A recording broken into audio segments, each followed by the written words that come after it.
Нет, вы знаете, Петр I занимался своим здоровьем. Даже будучи студентом в Амстердаме, он, прогуливаясь по набережной, увидел, как в цирюльне один цирюльник великолепно удаляет зубы. Ему так это понравилось, и как человек, стремящийся к знаниям, Петр I взял у него несколько уроков, научился этому Рвал зубы и свои. удалял зубы всем Почему? желающим. Нет, всем желающим в Амстердаме. Он там учился. Но в отличие от цирюльника, он каждому пациенту еще давал шиллинг. Такой царский подход. И единственное, на что у него не было времени, то, что, может быть, можно делать на заваленке, не торопясь, вот на это у него точно времени не было. А практически вот все он попробовал. Он даже готовил первый военно-полевой хирургический инструментарий. Совершенно верно. А на плетение локтей. Я думаю, что он должен их прямо хорошо плести. Да, но это, оказывается, на это у него совсем не было времени. Он даже разрабатывал протезы. У него были инженерные согласна, у разработки. него был очень пытливый ум. Да, Он и очень всё это очень любил, большая изучал досконально. работоспособность большая, да. И он хотел вывести страну, Россию, на передовые позиции. Поэтому ему было не до локтей. А почему в форме птички? Тоже давайте Зайдёт. подумаем. Вы аптекарь, вот ваш ассортимент. К вам пришел, идите сюда, Это для пациент. ребенка, может Нет, быть. нет. Пациент и сказал, мне нужен препарат для выведения бородавок. Ну, какой-нибудь такой, знаете, не очень страшный, чтобы, когда я его доставала, да, никто не догадался, что я там бородавки вывожу. Чтобы это выглядело эстетично. Эстетично. И поэтому, как вы думаете, для чего делался Ну, это такой дамам, пузырек да, наверное. в виде птички? Дамы носили с собой, чтобы по времени пользоваться Да, препаратом. ну а аптекари почему в виде птички вот заказывали такие пузырьки?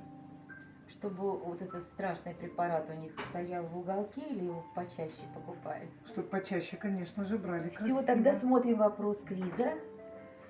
Что он, о чем он Где у нас спрашивает?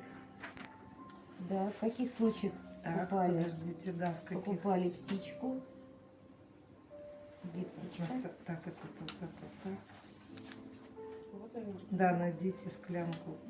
Это Почему аптекари использовали сосуд такой формы? Ага. Лекарств. Форма склянки должна была привлечь внимание покупателей к лекарству. Ну, вот мы ответили с вами на вопрос. Какие еще вопросы? Я не знаю, слово фармакон в греческом языке обозначает лекарство и яд. Ну, то есть это, видимо, лечение ядовитыми микродозами, да, скорее всего. Совершенно верно. Вот мы только что говорили с нашим гостем о том, что все может быть ядом, все может быть лекарством, зависит от дозировки, от дозы. Вот и ответ. Ответила правильно. Да, Хорошо. говорил об этом знаменитый Парацельс, доктор замечательный.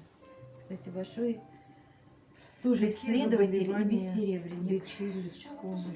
Может быть, тут есть ответы. Ты их все нашла? Ты пришла все спросить? Нет, я не все. У меня всего лишь был один вопрос, но... А я решила Про стоматологию, по стоматологии это первый погуляли. зал, да. Да, мы там Аккуратно. погуляли, спасибо. Прошу вас тоже, можете с нами пройти. Ну, вы нашли, да, кто был, так скажем, В каком году Ну как, конечно и же, кто боролся за первенство в медицинских открытиях? Французы. Французы, да. Они даже имели своих шпионов, которые по всему свету Рыскали, да. Например, да, разработки. Например, Иван Кулибин разработал замечательный протез, который был очень подвижный, на шарнирах.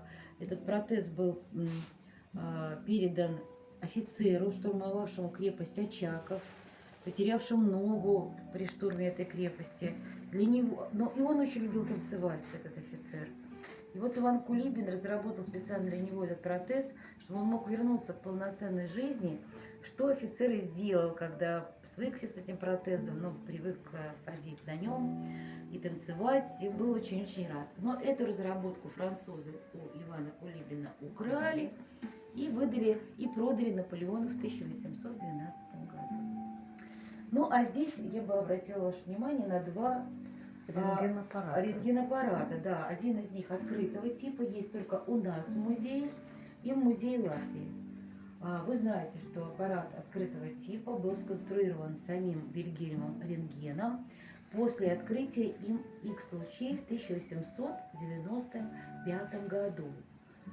И почти более 10 лет никто не знал о том, что у рентгенаппарата есть побочный эффект. Какой же? Радиация, облучение. Облучение, находиться рядом с ним или часто делать снимки было опасно для жизни. И поэтому многие рентгенологи XIX века, к сожалению, плохо Здоровье, заканчивали, ну не просто здоровье, заканчивалось летальным исходом. Они часто умирали. А поскольку все стоматологические кабинеты были частные, статистика не велась, врачи умирали, и причин никто не знал. И только благодаря запискам моей Кюри, которые до сих пор сейчас хранятся в закрытой комнате в музее,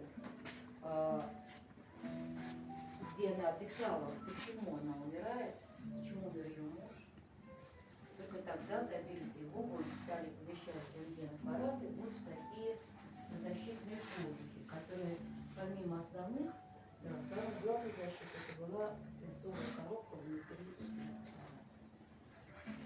Ну, какие у вас еще вопросики? Все, на все ответили. Изучение осколков, они же практически такие сейчас остались.